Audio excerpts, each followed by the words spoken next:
नमस्कार, AB star news देख रहे हैं आप और आपके साथ मैं हूं भारती बघेल। शुरुआत करेंगे बुलेटिन की। महाराष्ट्र में 20 नवंबर को होने वाले विधानसभा चुनाव के मद्देनजर प्रधानमंत्री नरेंद्र मोदी ने भी चुनाव प्रचार का आगाज कर दिया है। पीएम मोदी ने शुक्रवार को महाराष्ट्र के धुले में चुनावी रैली को संबोधित किया। पीएम मोदी ने सभा में आई जनता का आभार भी जताया और इसके बाद महाविकास अघाड़ी पर जमकर भी बरसे। पीएम मोदी ने रैली में कहा कि महाराष्ट्र की जनता जनार्दन ने विधानसभा चुनाव में एनडीए की विजय का शंखनाद कर दिया है। प्रधानमंत्री मोदी ने धुले में जनसभा को संबोधित करते हुए कहा कि मैं आपको विश्वास दिलाता हूं कि पिछले 2.5 साल में महाराष्ट्र के विकास की जो गति मिली है उसे रुकने नहीं दिया जाएगा। अगले 5 साल महाराष्ट्र की प्रगति को नई ऊंचाई पर ले जाएंगे। महाराष्ट्र को जिस सुशासन की जरूरत है वह महायुति सरकार ही दे सकती है। दूसरी तरफ महाविकास अघाड़ी, आपको बता दें कि उसकी गाड़ी में ना पहिया है ना ब्रेक है और ड्राइवर की सीट पर बैठने के लिए भी झगड़ा हो रहा है, ऐसा प्रधानमंत्री नरेंद्र मोदी ने कहा। हम सभी को, भाजपा को, महायुति को, महायुति के एक एक उम्मीदवार को आपके आशीर्वाद चाहिए। मैं आपको विश्वास दिलाता हूं,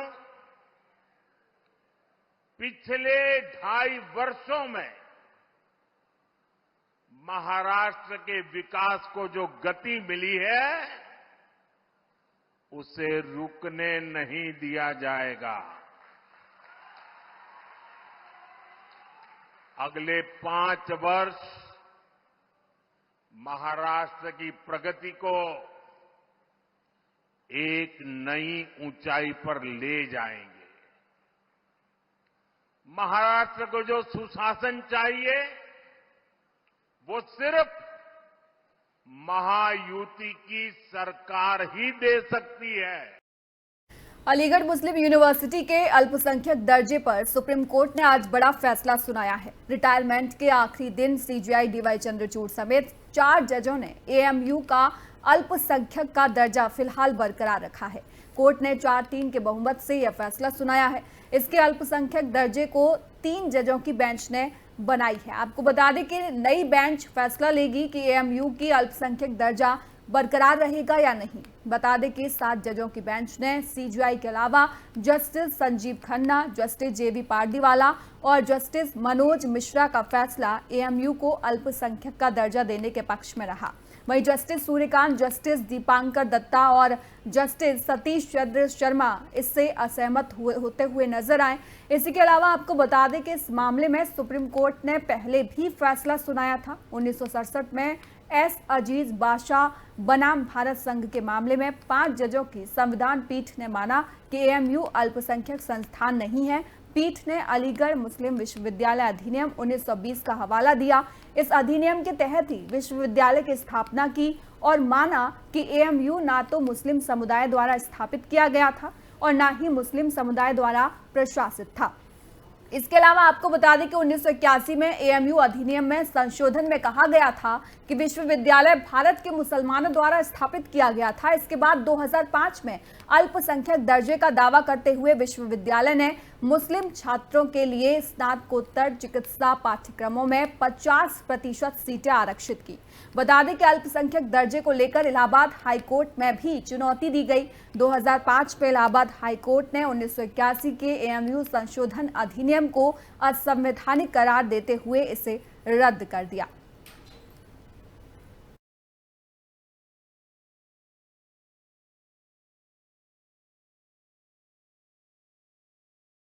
आम आदमी पार्टी के राष्ट्रीय संयोजक अरविंद केजरीवाल ने वीडियो संदेश में समर्थकों और पार्टी कार्यकर्ताओं को संबोधित किया है।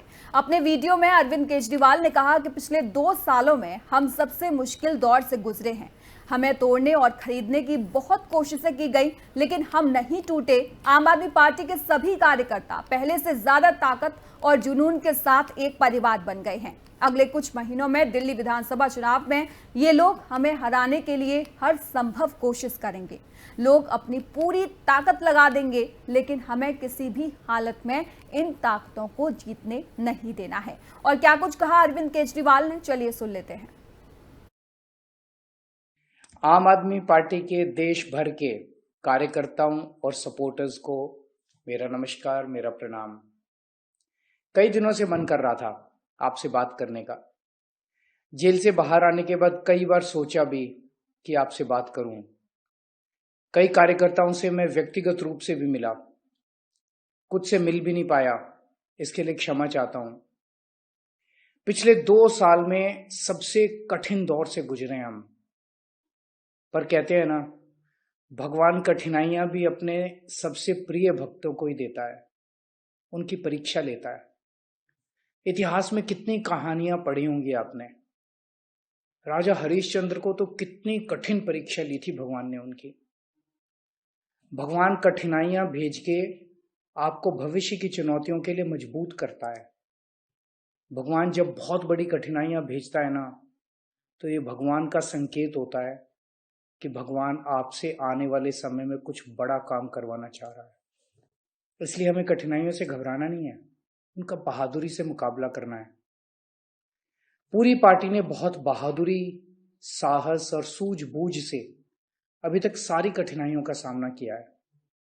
हमें तोड़ने की, खरीदने की बहुत कोशिशें की गई, लेकिन हम नहीं टूटे।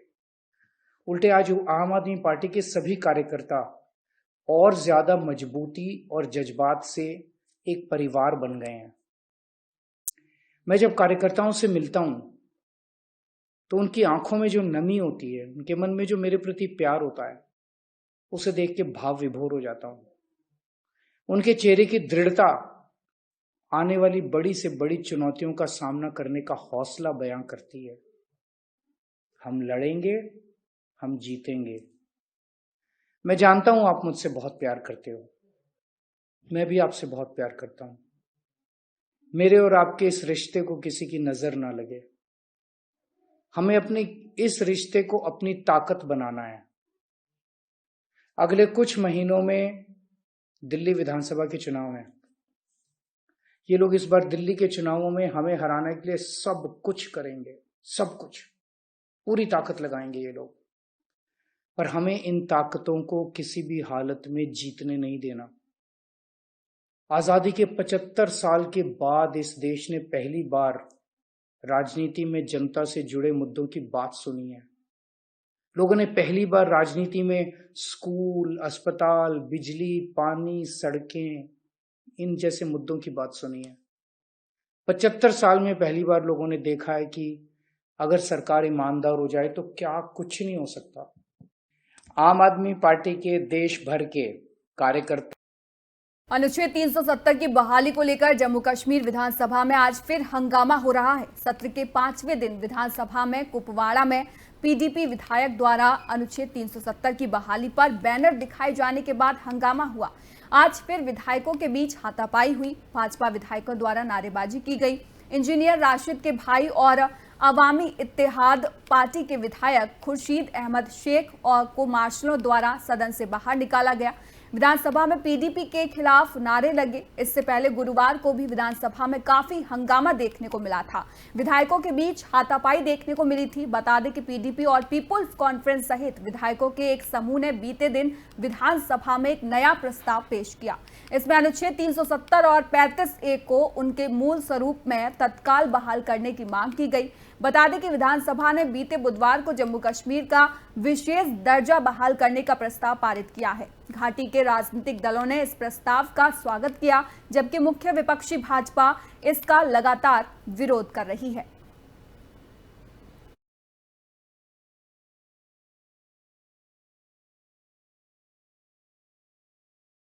एनसीपी एससीपी सांसद सुप्रिया सुले का बयान सामने आया है। अपने बयान में उन्होंने कहा कि आईसीई यानी इनकम टैक्स, सीबीआई और ईडी और जिस तरह से विपक्ष में बैठे लोगों को कश्मीर से कन्याकुमारी तक अदृश्य शक्ति के जरिए आईसीई किया जा रहा है, एजेंसियां बुरी नहीं है, एजेंसियां अच्छी हैं और वहां काम करने वाले लोग अच्छे हैं। समस्या अदृश्य शक्ति की है। वहीं उन्होंने कहा कि 95% मामले विपक्ष में बैठे लोगों के हैं और अगर वो व्यक्ति भाजपा में चला जाता है तो उसके सारे काम माफ हो जाते हैं। तो जिस तरह से किताब में ये पूरा बयान आता है, मुझे लगता है कि ये बहुत गंभीर बात है। और इसके अलावा क्या कुछ कहा सुप्रिया सुले ने, चलिए सुन लेते हैं। मेरे लिए गंभीर आरोप नहीं है। मैं 2 साल से लगातार आइस मतलब बर्फ नहीं, आइस मतलब इनकम टैक्स, सीबीआई और ईडी, और जिस तरह जो विरोध में है उसको आइस किया जाए। कश्मीर टू कन्याकुमारी एजेंसीज को लेके अदृश्य शक्ति, एजेंसीज बुरी नहीं, एजेंसीज अच्छी है, वहाँ काम करने वाले अच्छे हैं। प्रॉब्लम अदृश्य शक्ति का है। अदृश्य शक्ति सबके पीछे कश्मीर टू कन्याकुमारी, और आपका डेटा आपके न्यूज़पेपर में और टीवी चैनलों पे आया हुआ डेटा है कि 95% जो केसेस है वो ऑपोजिशन पे है, और अगर वो वॉशिंग मशीन डाल के अगर वो व्यक्ति बीजेपी में चला जाए तो उसकी सब माफी होती है।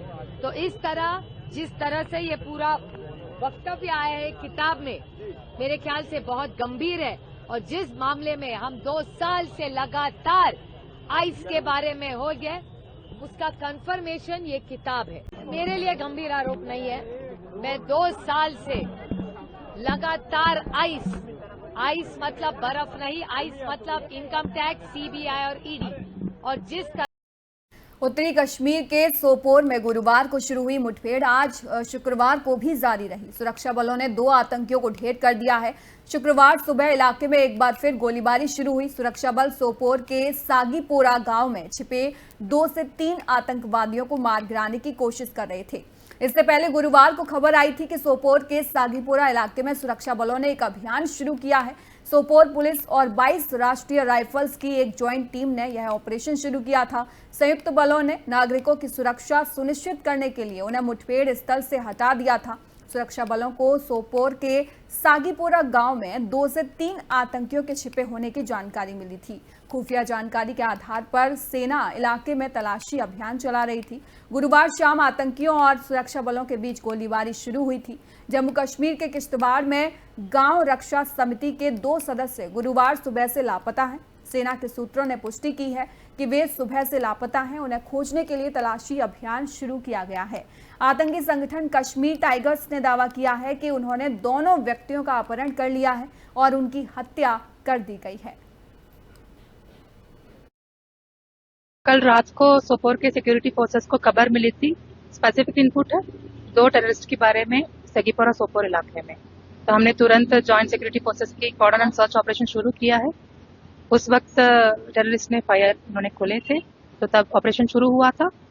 फिर हमने रातों रात पूरे सिविलियंस को बहुत सेफ तरीके से इवैक्यूएट किया। फिर अब तक ऑपरेशन चल रही थी।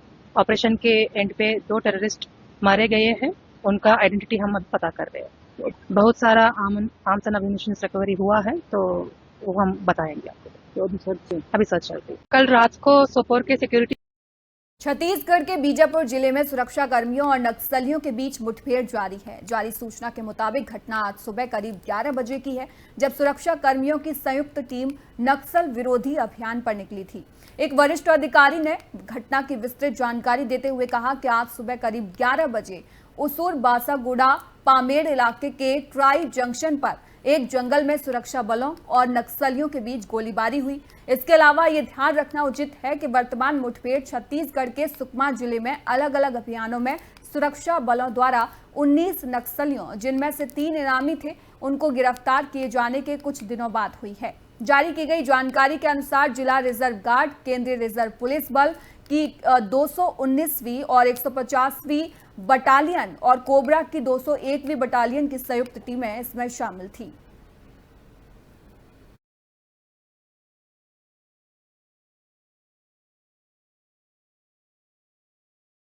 नई खबरों में आगे बढ़ेंगे। उत्तर प्रदेश के मुख्यमंत्री योगी आदित्यनाथ ने मीरापुर विधानसभा क्षेत्र में जनसभा को संबोधित करते हुए कहा कि आपने हाल ही में जम्मू कश्मीर विधानसभा में पारित प्रस्ताव देखा होगा, जिसमें उन्होंने कहा कि वे अनुच्छेद 370 को पुनः लागू करेंगे। इसका मतलब है कि जिस आतंकवाद की जड़ अनुच्छेद 370 है, जिसे 5 अगस्त 2019 को प्रधानमंत्री मोदी ने हमेशा के लिए समाप्त कर दिया, कांग्रेस और समाजवादी पार्टी को अपनी स्थिति स्पष्ट करनी चाहिए और जम्मू कश्मीर विधानसभा के इस प्रस्ताव पर बोलना चाहिए। और क्या कुछ कहा योगी आदित्यनाथ ने, चलिए सुन लेते हैं। आपने हाल ही में जम्मू कश्मीर विधानसभा के अंदर उस प्रस्ताव को देखा होगा जिसमें उन्होंने कहा है कि हम कश्मीर के अंदर धारा 370 को फिर से बहाल करेंगे। यानी आतंकवाद की जड़ जो धारा 370 है, जिसे 5 अगस्त 2019 को प्रधानमंत्री मोदी जी ने हमेशा के लिए समाप्त कर दिया है। कांग्रेस और समाजवादी पार्टी को अपनी स्थिति स्पष्ट करनी चाहिए कि जम्मू कश्मीर विधानसभा के इस प्रस्ताव पर वो बोले। क्यों उनका मुंह बंद है इस पर? ये फिलिस्तीन के नाम पर आंसू बहाने वाले लोग, पाकिस्तान के नाम पर आंसू बहाने वाले लोग जम्मू कश्मीर के मुद्दे पर मौन क्यों बने बैठे हैं? ये देश की एकता और अखंडता को चुनौती देने वाली स्थिति है और कोई भी भारतीय राष्ट्र की एकता और अखंडता को कतई पर किसी प्रकार की चोट को स्वीकार नहीं करेगा।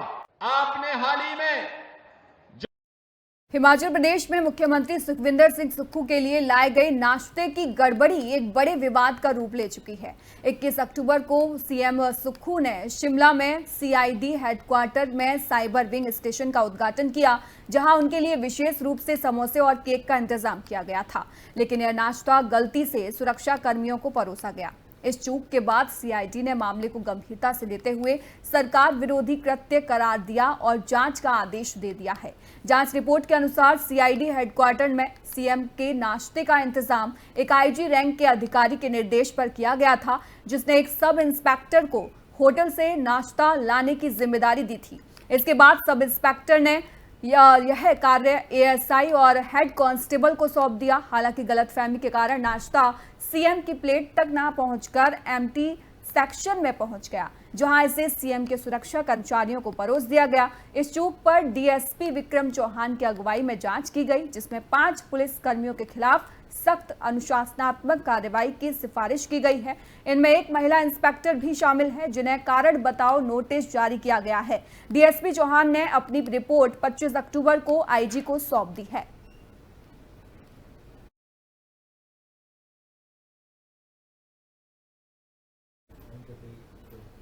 फिलहाल इस बुलेटिन में इतना ही। देश और दुनिया की तमाम खबरों के लिए आप देखते रहिए एबी स्टार न्यूज।